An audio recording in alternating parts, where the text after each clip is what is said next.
All right, the attendance tonight was 20,664. It was sold out. Gate was 13.6 million. That's the third highest gate at MSG. UFC holds 1 through 5, 7, 9, and 10 all time at MSG. 2 more years will be the top 10, all 10 of the top 10. The performance of the nights were Nickal, BSD, Pradas, and Morales.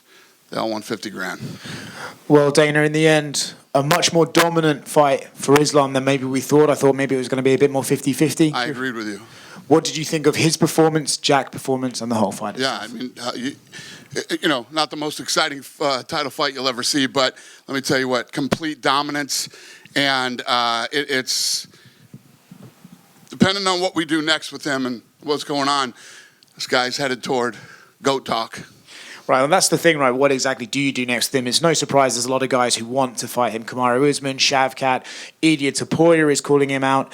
Is the Ilia fight, that's obviously the biggest fight, right? But is that one you would like to look at, or would you rather keep Ilia at 55 and make him defend that championship at least? I don't know yet.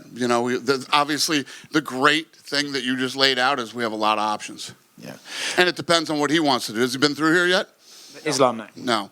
So does he want to stay at 170? Is he interested in 155? Is he, I don't know. I don't know any of those questions. Answers. Yeah, I'm getting the sense we're going to hear the words White House quite a lot from fighters over the next few months. Islam is already calling for that.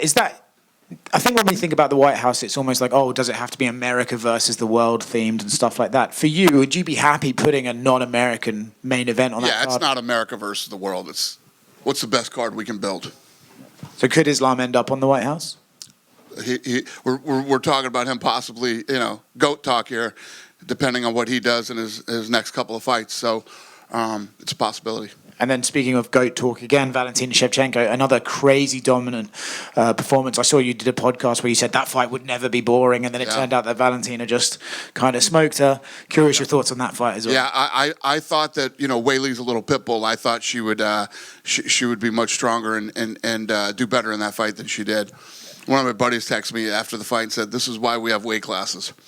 I mean, Zhang's a very strong woman, and Valentina just kind of threw her around like no business. Would you be interested in Valentina maybe moving back to 135 to try and test herself, or are you okay with her making those calls? I don't know. I'm not even thinking about that kind of shit. Okay. And last one from me. Yesterday, Jorge Masvidal did a Q&A, and he said that the UFC is mad at him for something. He wouldn't get into details. I was just talking to him 30 minutes ago. Why are you mad at him? I have no idea. I didn't know I was. Okay, cool. We're definitely not mad at him. He wants to come back and fight at the White House. I got no problem. I have no problem with him. Right here. The rest of the main card, a couple of star-making performances in Michael Morales and Carlos Pratas. I know you guys have always been high on Carlos, but to put away Leon like that and calling himself the most entertaining fighter in the division, just what did you make of his kind of, like I said, star-making performance out there? Yeah, I mean, listen, when you get these kind of opportunities, like Ewing tonight, I mean, when you get an opportunity, you come to make the most of it. And there was a lot of that on the card tonight. Well, I was going to ask about Ewing, but I'll ask now. He laid out his last 48 hours. He got the call, caught a plane at 11, got to New York at 7:30, stepped on the scale at 9 a.m., said he's always going to be ready and just wants the rocket now. So I guess those last 48 hours have to be one of the most wildest ones for you guys. Yeah, it's incredible. I mean, definitely for him. When he came to the weigh-ins yesterday, I was like, hey, man, much respect. What an incredible opportunity for you. And no matter what happens tomorrow night, I'm going to be sending you something in the mail. And, I love these guys. It's like the guys that are just coming off the Contender. I mean, you got Jack Della, who tonight was the champion, defending against a potential GOAT. And then you got the other guys that were on the card tonight, and then throwing a kid like Ewing, it's awesome. It's what makes this sport so fun. And then speaking of Michael Morales, not just his performance today, but kind of all week at the press conference, he kind of came off as a superstar. He got most of the questions. He's had the longest media day. There's a ton of Ecuadorian media here specifically for him. So you've got to see money with him moving forward. Listen, he's obviously incredible. He's 19-0. He's cool as hell, and he's got it all. You can check all the boxes with that kid. And then just last one from me, reaction to Bo Nickal's head kick knockout and then getting on the cage and giving the double birds to the New York crowd. Yeah, Oh, I didn't see that. Oh, yeah, I did see that. What was that about? I was in the back. Were they booing him or something? He said he was, quote, standing up for myself. If you're going to give me grief, I'm going to give it back to you. No, I don't give a shit. I mean, that's yeah. I hear you. I just didn't know why he was flipping him off. I didn't know if they were booing him or what was going on. He's had a rough week. Well, that's a hell of a way to end it. Dana, you were obviously here for Anderson Silva's incredible run in the UFC. Islam Makhachev ties his record for 16 consecutive wins. Like, such crazy things can happen in the sport, eye pokes, disqualifications, stuff like that. How remarkable is what he's done matching that record 12 years after Anderson's streak ended? Yeah, so I was like, Habib came up to me freaking out and screaming and says, "Can I put the belts on him, please?" And I said, "Yeah." He goes over there and wraps him over the head with both the belts. I think he took more damage in getting his belts than he did during the fight. And I was saying to Habib, I've been in the fight business since I was 20 years old, and all I ever hear is, this guy's going to be a world champion, this guy's going to do this guy's going to do that. Everybody says the same thing, and almost nobody ever does or makes it. His father said, Habib will go in and dominate, and he'll have a run, and when he's done, and then Islam will come in behind him and do the same. And, holy shit, it played out exactly the way his father said, which is pretty amazing. I don't know what you asked me, but I hope I answered your question. No, it's just his winning streak matching Anderson Silva's record. But yeah. Yeah, I mean, everything that this kid's accomplished, and to move up and weight and say what you want about Jack and the odds, the odds makers had him a big. I didn't. I thought that fight was going to be much, much tougher for Islam. And Jack's a tough kid and gritty, and he beat Bilal, and Bilal's a nightmare for a lot of people. I thought it was going to be a lot closer than it was.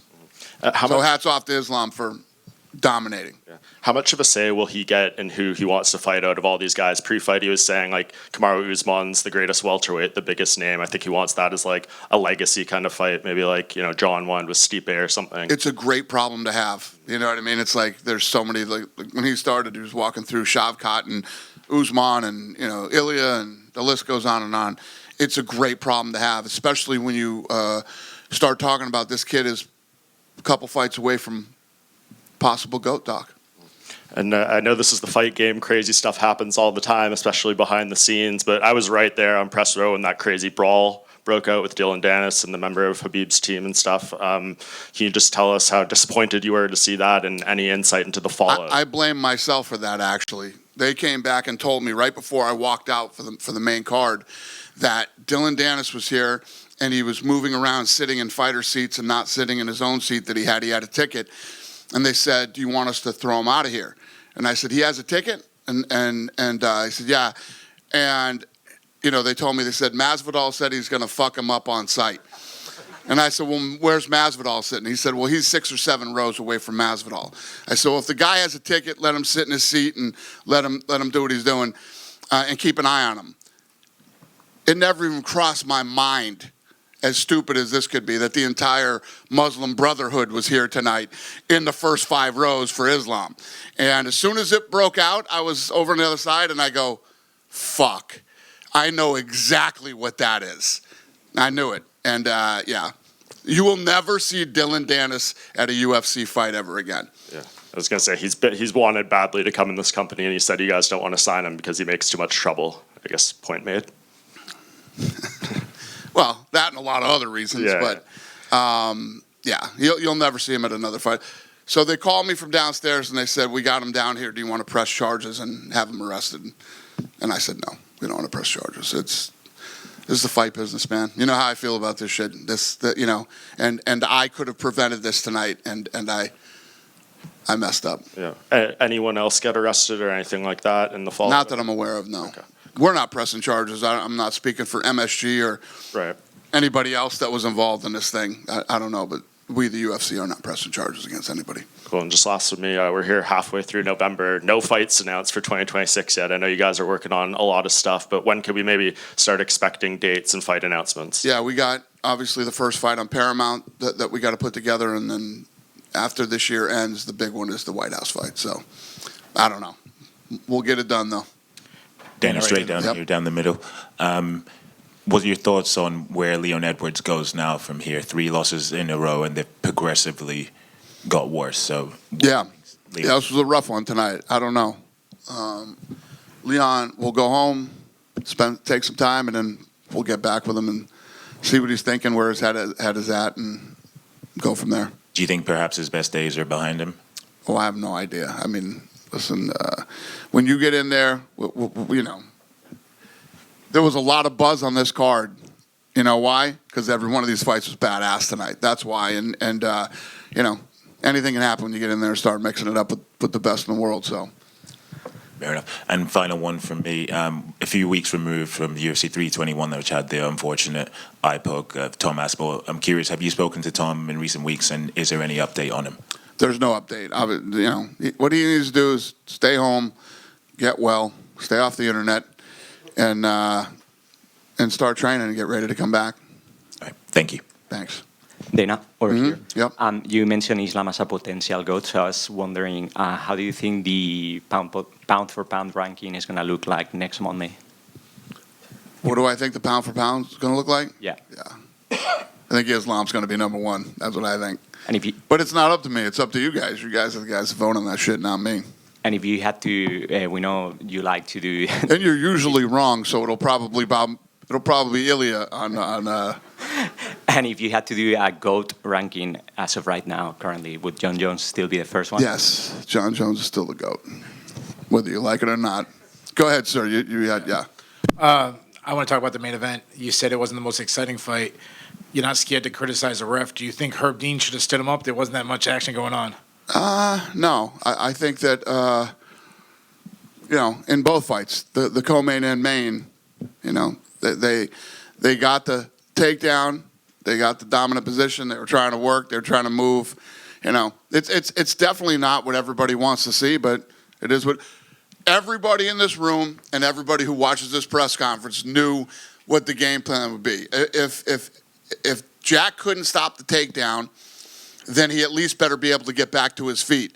And if he couldn't, you knew how this was going to play out. Every single week, it seems like you're asked about a different location. You say you want to go here, you want to go there. In 2026, 2027, will we start seeing you more on the road and less Apex shows? I've been home like fucking 10 days this year. Are we not traveling enough for you, sir? Yeah. No, we're going to keep doing exactly what...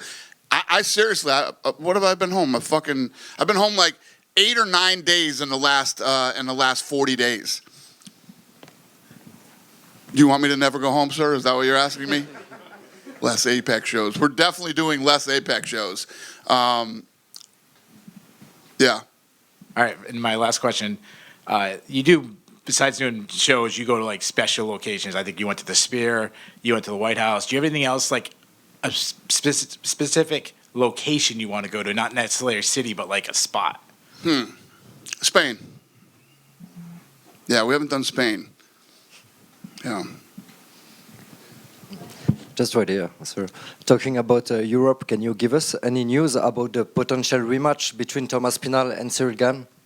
About the rematch with... Aspinall. What about it?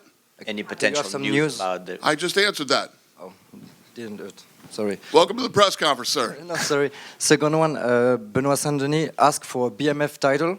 Does he have the right profile for you to get this belt? I don't know. I'm, you know, he did, yes, and you know, I don't even think about that stuff tonight.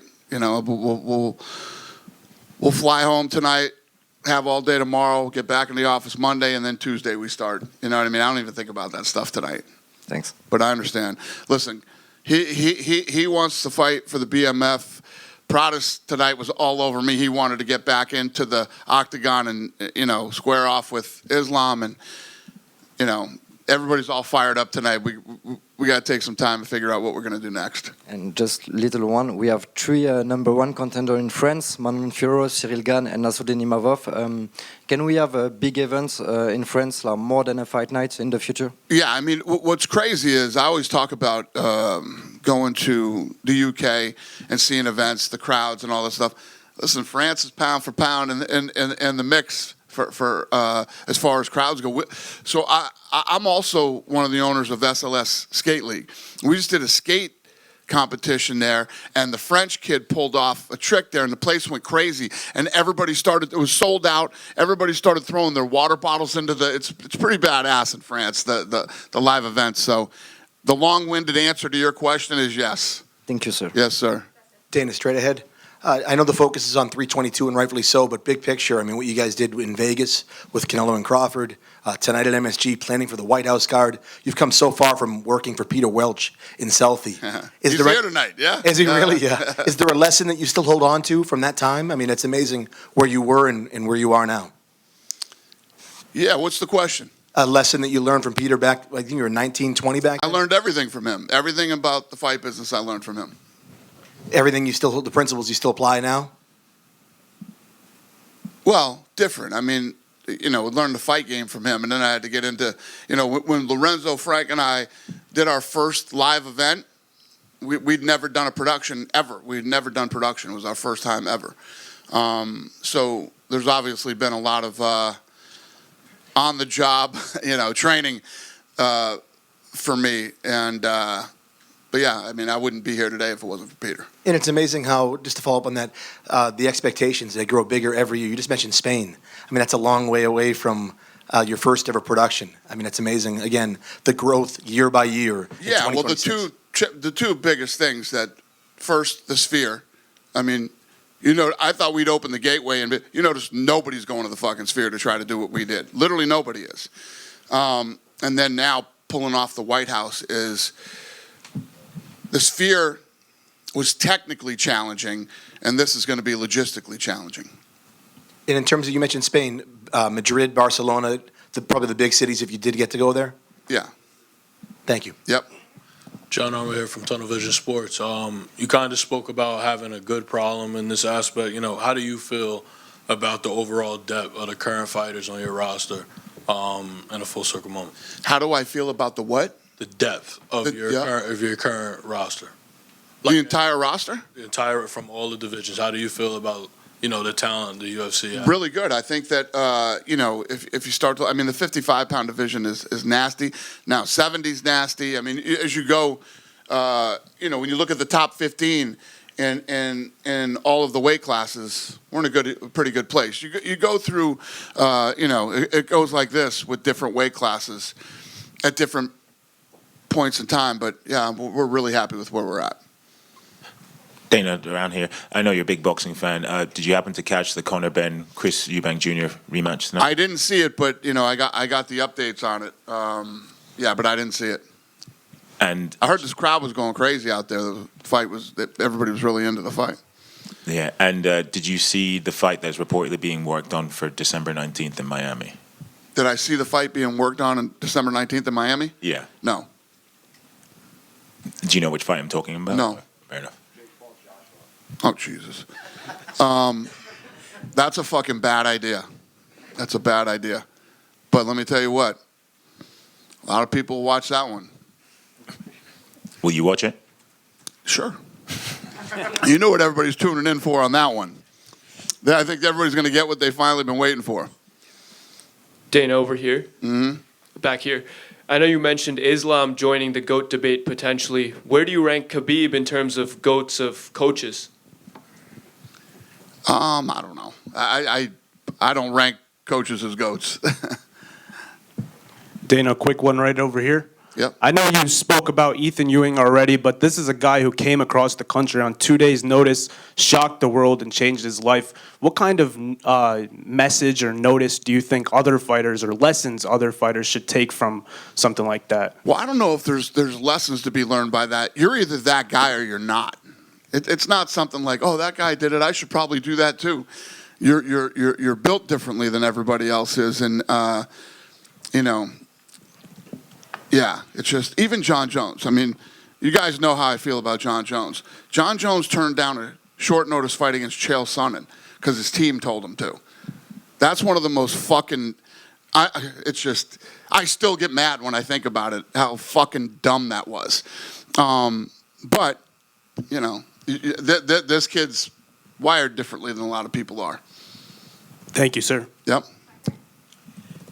Dana, can you reflect on your relationship with ESPN and also look forward to the relationship with CBS Paramount Plus? Yeah, all the Paramount CBS people were here tonight, and these guys are so fired up about this relationship. It just fires us up even more. So we're excited about it. And I look at, the path that we've taken to get here. We started on Spike TV. From there, we went to Fox. Then we went to ESPN, and now we have this Paramount deal. It's almost like it's been the perfect trajectory. And, I say it all the time publicly. I had a little bit of a rocky start with ESPN in a couple of different departments, but we ended up having an incredible relationship with them. And I have a lot of respect for ESPN and all the people that work there, and I appreciate everything they did for this company over the last 7 years. Quick follow-up. How is Aspinall gone in the mix to be the first Paramount Plus CBS match? We haven't even talked or thought about anything, and yeah. When I tell you guys that February, we were literally not even thinking about the White House fight yet because I want to see how the rest of this year plays out. Hey Dana, what are your thoughts about Michael Morales' wins and what you should think is next for him? Thoughts on Michael Morales? What do you think should be next for him? Michael Morales. I don't know, sir. We won't think about that till Tuesday. Thank you. Thank you. Just one for me, going back to John Jones. I think he said yesterday he has nothing to apologize to you for. Did he ever apologize about the Chael Sonnen thing? Does he need to apologize? I don't know if he did. I don't think so. I think that he was in a position where he had coaches and a team, and they all wanted to have input into what he did, and he listened to them, and that's crazy. Anyway, yeah. No. I talked to John Jones last night, actually. Yeah. I got nothing to say about it. I don't know. I just talked to him last night. Good? Thanks, guys. Have a great night.